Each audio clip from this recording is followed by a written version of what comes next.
motivation parce qu'on sait que la première Coupe d'Afrique du Mali c'était ici au Sénégal. Pourquoi pas la deuxième aussi?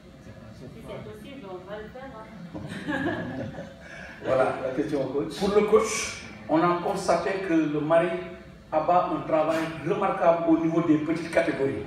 Est-ce que cette année, on peut espérer quand même voir l'équipe première récolter les fruits de ce travail? Merci. Vous avez raison, il faut féliciter les deux coachs dans les sélections U16 avec Oumar Sidia et en U19 le mari de Béa, qui fait un très très bon boulot. Effectivement, il y a les U16 viennent de gagner 6 fois d'affilée le titre, le U19 évolue bien. Et maintenant, il faut un petit peu de temps toujours dans les passerelles entre jeunes et seniors.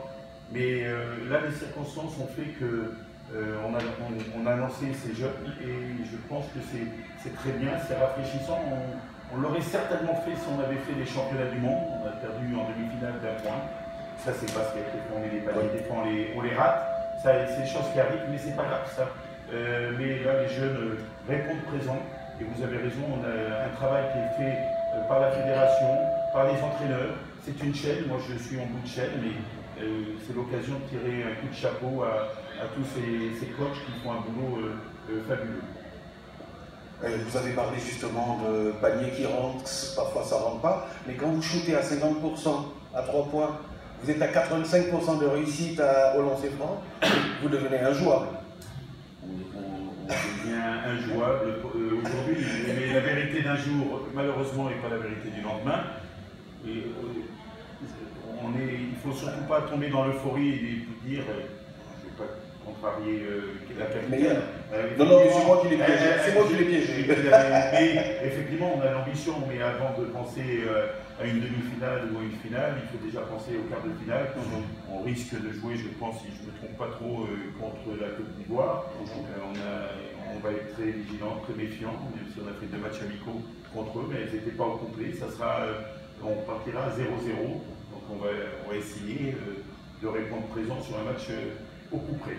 Mais excusez-moi, tous les matchs sont coup près, mine de rien, dans ce format. Avec cette formule, c'est sûr. Avec cette formule, on n'a pas le droit de se rater. Oui. Mais c'est un avantage quand même de se qualifier comme ça directement au quart. Vous êtes exempté pour les barrages parce que vous avez eu 2 victoires, vous êtes leader de votre poule. C'est un avantage ou bien? Oui, on va pas dire que c'est un désavantage de se reposer. En même temps, vous l'avez mérité, coach. Oui, mais la difficulté, c'était le match d'aujourd'hui parce qu'on avait un break de 2 jours. Oui. Et un break de 2 jours, c'est jamais évident. Alors on s'est entraîné avec foi parce qu'on leur a fait comprendre qu'il fallait s'entraîner dur. On s'entraînait dur hier. Mais c'est jamais évident de s'arrêter 2 jours dans une compétition. Là, on aura un jour de repos et ça risque d'être comme ça. Donc c'est très bien. En tout cas, bravo coach, bravo Mélia, félicitations. On vous souhaite le meilleur pour la suite.